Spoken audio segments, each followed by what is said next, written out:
Hello, good morning, happy Friday. Thank you so much for joining me for another Saints and Angels Oracle deck reading for our week to come. Today is October 10th, 2025, and it is our second Friday in October. Under our dual theme of the Four of Swords and the Hermit. If you missed last week's reading, thanks for coming this week. Just to reiterate and sort of share in case anybody is, if you're brand new too, welcome. Thank you. I do these every Friday on Telegram and then mirror them over to YouTube and BitChute depending on where you're finding me.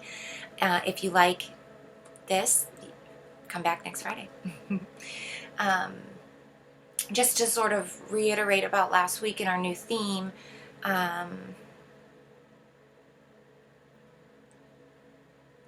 difficult, hard things, promoting self-assessment and really looking at the things that we've been creating, right, is what these two cards together promote. An internal assessment, but also not only how do we see ourselves, but how does the world see us? How do we feel about that? And how do we feel about the service that we offer, the journey that we're on? The Four of Swords did come back reversed, which, I typically don't have like a definitive definition for a reverse card that's different than an upright card. Some people do that. I take it into consideration, but what I like to kind of look for and interpret through reversals is understanding might be some hard work at hand to come into that full meaning of what the Four of Swords really is about. You know, what we stand for, what we're remembered as, what our strong beliefs are, what we would die for, basically, or what will carry on after we pass. Those impacts and those beliefs that we hold that are passed on to others that really become sort of the image of us. And paired up with the Hermit, of course, it's a double back on ourselves to really know that it's an internal work time. It's a time to execute introspection and to really comb through internal things. I don't know about you guys, but my month already is chock full of this kind of energy and the kind of self-assessments and issues that come up with that kind of thing, It's sort of like, I might have given this example in last week's, but I'm going to say it one more time and then we'll do some meditation and pull our card. What this kind of reminds me of, is like you in a house building process, right? You're already foundation poured. You've already put up the structuring, the framework, and like gonna drywall. You're at that process when someone comes back and says, "There's a huge crack in the foundation.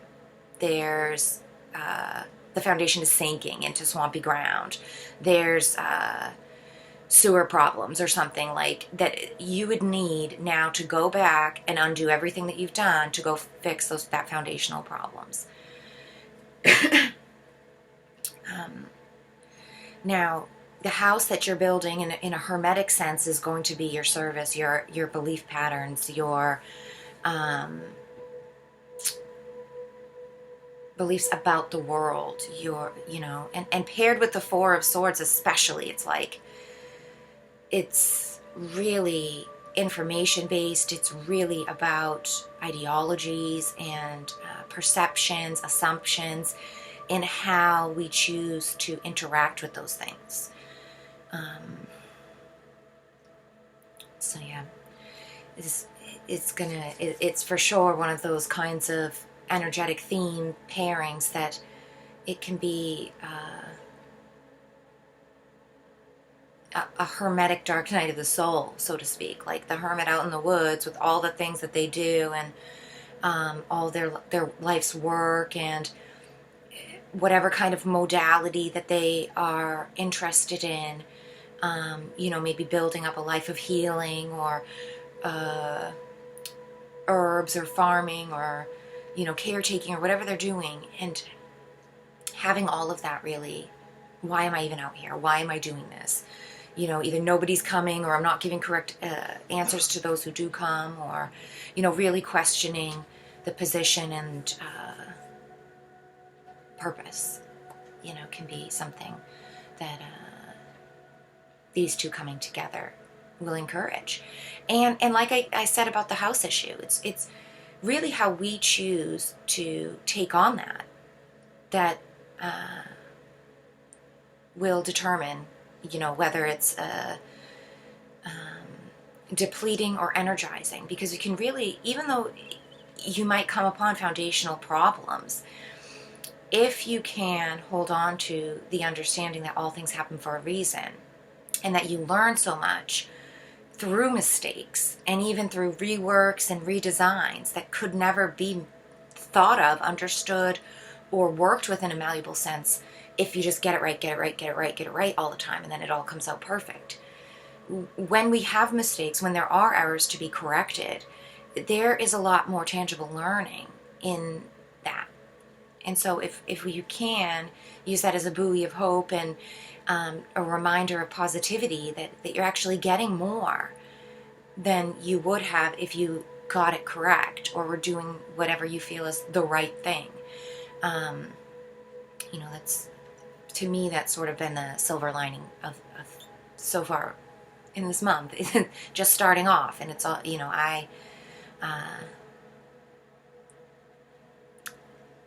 I'm really leaning into that, really trying to lean into that and remember that, because it can easily be a reversal for swords, which, can be very shadowy, can be very cutthroat, can be very slice it off, cut it off, get rid of it, X it out, I don't care, it's not me, it was wrong, get rid of it, and back to bare bones, in a way that is not beneficial. It's really a malevolent way of sort of excommunicating those things you did wrong as a punishment, and then forcing yourself to do it over again as a punishment. And it's like, we want to try to stay out of that mode. We want to not try to cram ourselves, mind, body, and spirit, down into that kind of mode, and because it's detrimental. Not any good flourishing work is actually going to come out of that. When in reality and honesty, there really is plenty of space for you not to get into that critical negativity, and instead to, bring in a lightness and a happiness while you pull everything apart, and look at the foundation again, and look for corrections, and do that kind of self-help, work, the good work. But it's not easy. Or, simultaneously, it's as easy as you choose to make it, right? So this has also for me been a really eye-opening, theoretical experiment, kind of, to be in the mind space and to think about how I am rebuilding my house. And when I'm getting down into this like negativity, trying to instead turn my perspective and pull myself out of that, and to know that all things do happen for a reason, and to find the happiness, the momentum, the joy even in doing something again in a different way, and knowing that I'm bettering my thinking, my troubleshooting, my alchemy, my balancing, by trying to get out of this seemingly habitual yet comfortable stage point, and then getting into a different view. And yeah, it's unknown, but also feels freer, also can feel better. There's potentials for growth and movement and flourishing versus potentials that look demeaning, bleak, and guilt-ridden. You know? So yeah, lots of comparisons, lots of course, you know, things in my own life, the direct life, giving plenty of, you know, grit to do the work with, you know, to do the sanding with. Yeah. All right, that's enough for me for now. We're 10 minutes in. Thank you so much for listening to me go on for that long. Let's get ready to become a good audience and actually get down to business, get to do what we came here to do, which is to pull a card and hear what our wonderful saints and angels would like to offer us as a guidance or lead for this week here. So feel free to get comfortable in wherever you're seated. We're going to do just a little meditation just to become a good audience and to prepare to listen and receive the messages. I always try to make this a pointed process in my routine of spiritual divination, just to pay homage to God, source, to spirit, to the cards, to this ritual and practice, to make sure that I am offering it, sitting down and coming to it as my audience, as anyone watching will as well, be a good audience, you know, and be gracious in our space and energy as we prepare to take the cards out and ask them. I find that it's, you know, pivotal, important practice. So thanks for taking part in it with me. I'm going to close my eyes and lead us just on a quick calming down, grounding meditation to open our hearts. It's not hypnosis, so if you're doing something else, it's okay. You can just listen along, do whatever it is you're doing. Become more conscious and conscientious in the physical act of whatever you are doing. Be more present in your body. You can listen to my lead and take it in, but just to become more grounded in the moment is really the point. So I'm going to close my eyes. And you're welcome to as well, or just relax your gaze down past your nose, letting go of all of the distractions in the outside world, connecting to the breath,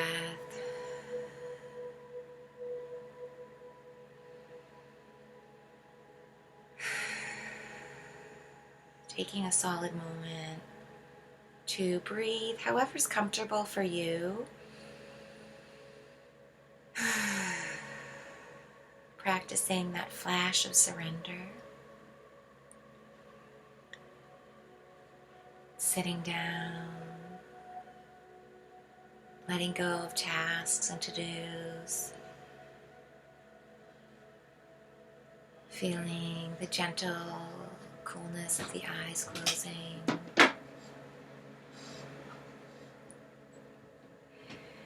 And just being here now.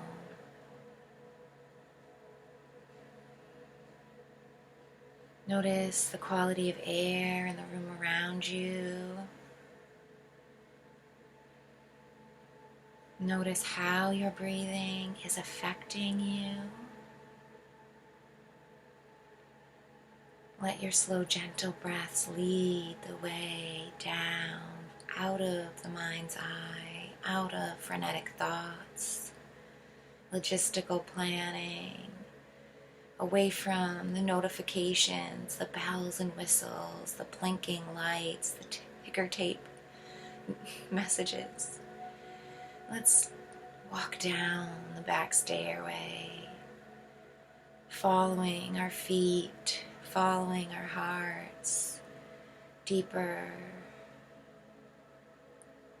down to the heart center, through the throat, breath of fresh air and truth, a breeze cool or warm passes over you as you make your way down through the throat center and into the chest. The shoulders relax, the collarbone opens up. The breath expands, creates space as we follow our feet downwards to the heart center, into that beautiful home space. Perhaps see a beautiful door, gold or wood, stained glass, ornately designed, or simple even. The door to the heart center. See a welcome mat. Feel that beautiful support and security, that known, perfect presence of belonging, of ownership, safety as you open the door and step into your sanctuary at the heart center.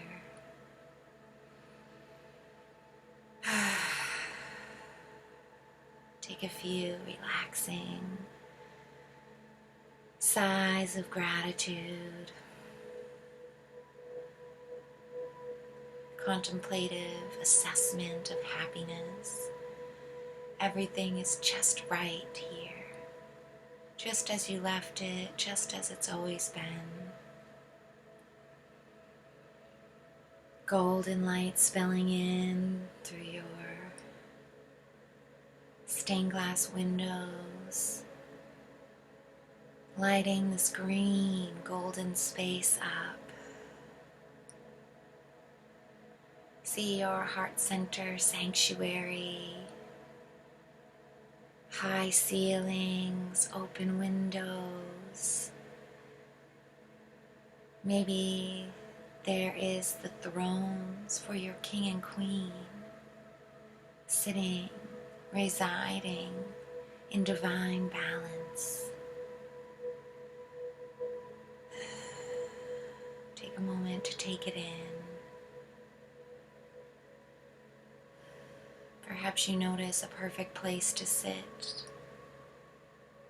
Cushion on the floor, a pew, the throne itself, a comfortable chair by the fireplace. Whatever pops into your mind today is perfect for you.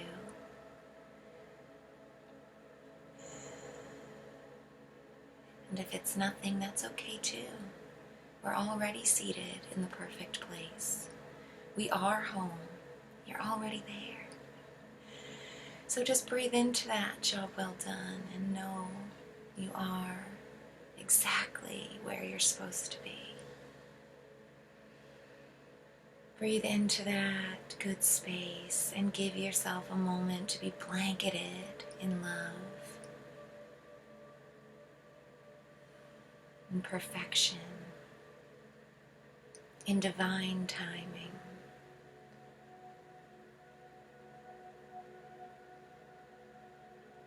The ultimate culmination of perfection in the still quiet of the heart. Feeling deep connection to all those gathered with us now, seated around us and around the world, together, mind, body, and spirit. We are one, we are many, and yet we are the same love, the same truth, the same fractal representation of Source, of God, of our infinite Creator. Each divinely bestowed with our own unique expression, fractal point of exploration. See yours spiraling out from your center, knowing just when to turn, knowing just what it is here to do.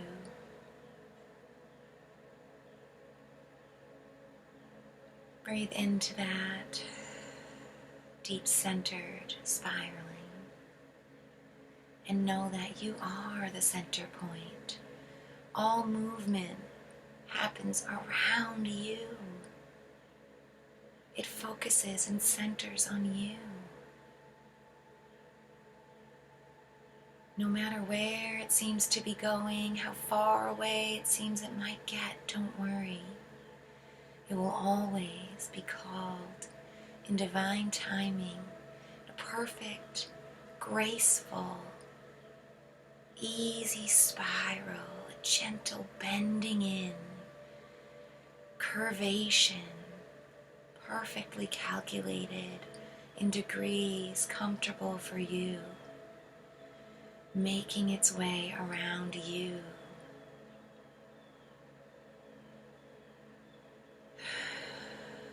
Breathe into that gentle movement and feel your stillness at the center. See all others around you spirals of their own, and yet we all create a divine spiral together. Just as our planet spirals around the sun, we spiral around each other. Just as neither of us are moving, maybe neither are the planets. Doesn't matter, it's a metaphor. It matters as much as we choose for it to matter.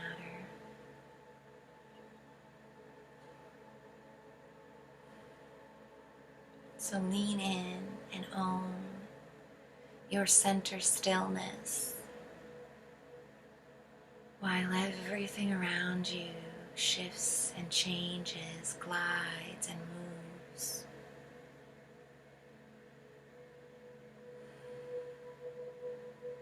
As we remain unimpacted, organic truth at the center.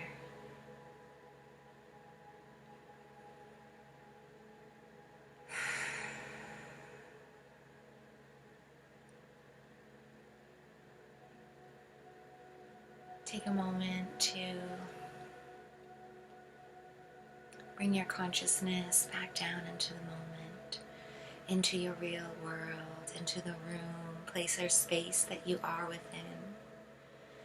Notice the sounds around you, smells, the feelings of the air, as we prepare to open our eyes and return to the moment. And I remember I didn't take my bowl down. That's okay. I'll leave it for today. Actually, we won't ring it. How about that? As comfy and warm under my blanket on a cold day, and just to get up there and get it is seems a little offsetting. So let's pull out my cards and we will thank our wonderful saints and angels, higher selves, all of those in spirit, our ancestors before and after, the ascended masters, gurus, Mother Earth, fairies, elementals, God, Source, all of those beings of different frequencies and densities who witness and observe our beautiful alive journey here in the ever-present present moment. We thank you for your support, for your energy and love. We ask if you could offer us through these cards a working individually and collectively for this week here to come, October 10th, 2025, under our dual theme of the Four of Swords and the Hermit.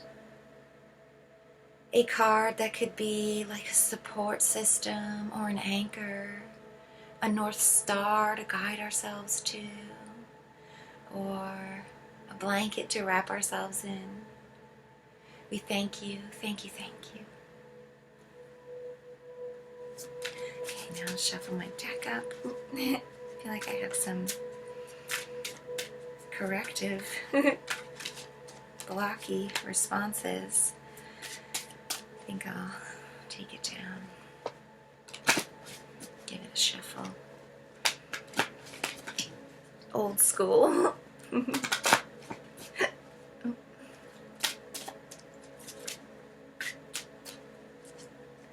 Oops. I think I'll do a knock and a cut today.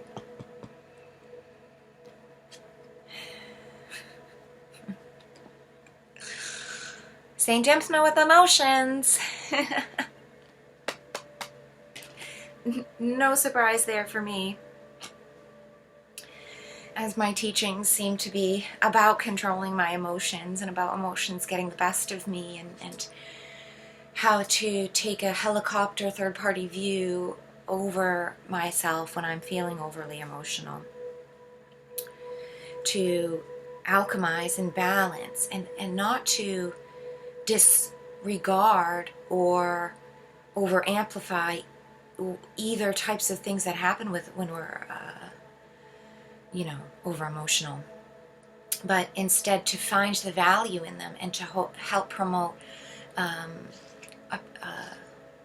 balance, a positively aligned balance, that actually does good for me, that actually hits the rubber to the road and gives me a momentum that I can actually work with, versus feeling like I'm just spinning wheels in the sand or in mud where you're not going anywhere, just jamming on the gas, And what better tangible clay to work with under the themes of Four of Swords and a Hermit than emotions, whether they're dulled out, apathetic emotions, or overly heightened types of, all different kinds, be it overly heightened aggravation, overly heightened sadness, overly heightened bliss and euphoria,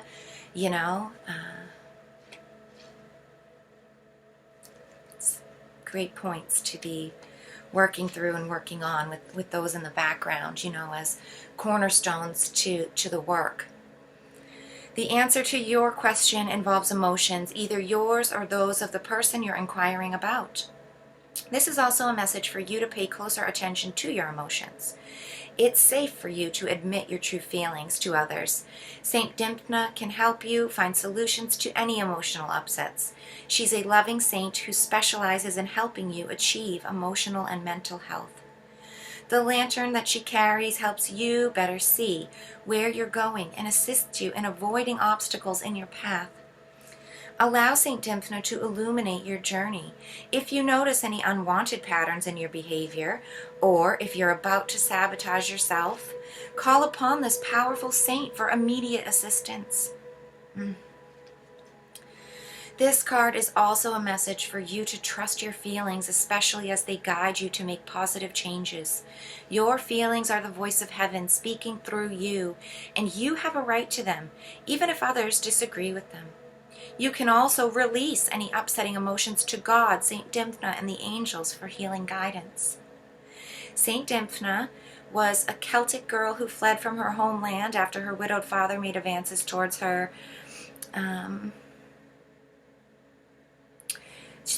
Sometimes the end of these cards, like, I'm just going to speak about distortions and about tagging into a negativity for no reason. I kind of almost forgot because it's been a little while since I did this. Usually I see sort of those paragraphs that I feel are a little meh, and I don't read them or just skip right over them. But here I am starting to read it, But it's like sometimes there's so much trauma and drama, and why do we need to highlight that?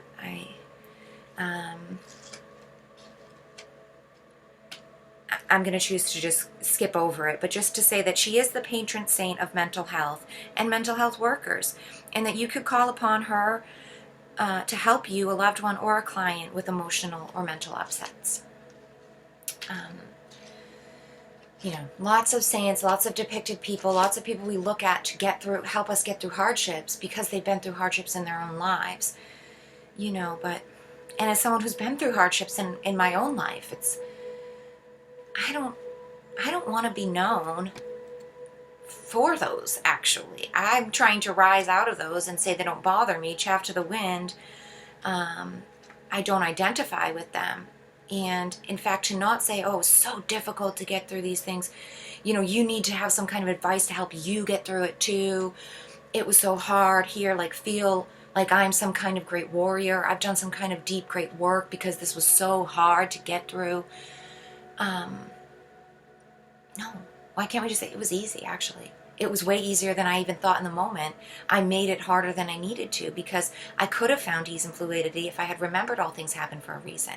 If I had been willing to look for the lesson in it, to reach for the silver lining, to enlighten myself with the light of the sun behind the cloud that creates the silver lining, instead to ruminate and, oh, the cloud is so big, but I still saw a silver lining through it. It's like we're bolstering ourselves up and yet depleting ourselves at the same time. It doesn't, it does not compute. The math's not mathing here.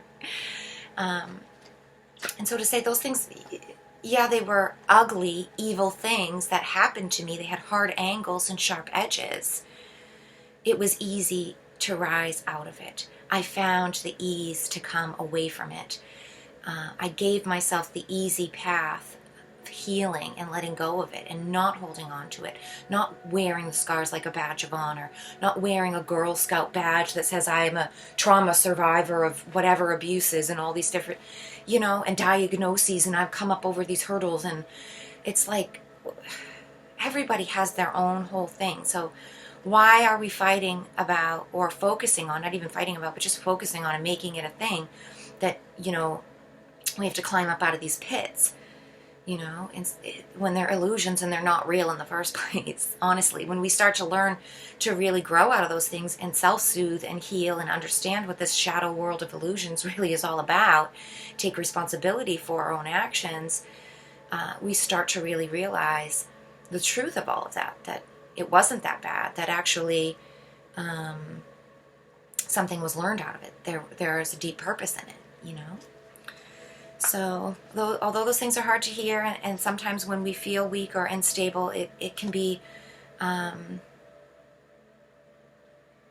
difficult to take on, but I think knowing that difficulty, seeing a weakness in ourselves, feeling weak at some kind of point, feeling a mess or cracked or broken at the bottom, should really be in this. I've heard this two different places, actually 3 different places now. A Course in Miracles, a wonderful God-inspired channel that I follow. She shares wonderful information, and she talks to strangers about God too, which is so inspiring to me. And then a third channel, which is a guy, I think he might be from Australia or New Zealand, I forget where he said, but he has an accent like that for sure. And he speaks a little bit, short clips. Sometimes he brings up one line of scripture and talks about real world things too, and lessons, and just learning through them. And all 3 of these places brought this very point up, which is, if we see the brokenness of ourselves, if we can actually notice that we are broken, that we are weak in this spot, that there's a chink in our armor, if we notice it, we are strong enough to fix it. That, and the noticing in the fact, is the strength. It is you with the glue. It is you, your solution. It is the strength of God behind you, telling you that there's a fix to be happened. Not to focus on the brokenness, not to fall apart completely, but to know you're strong enough to be the seamstress. You're strong enough to put all those pieces back together into that vase, and it's going to be even more beautiful than what you had before. And knowing that, and sharing that strength, it makes the hardship, the hurt, the broken part of it that happened, nothing.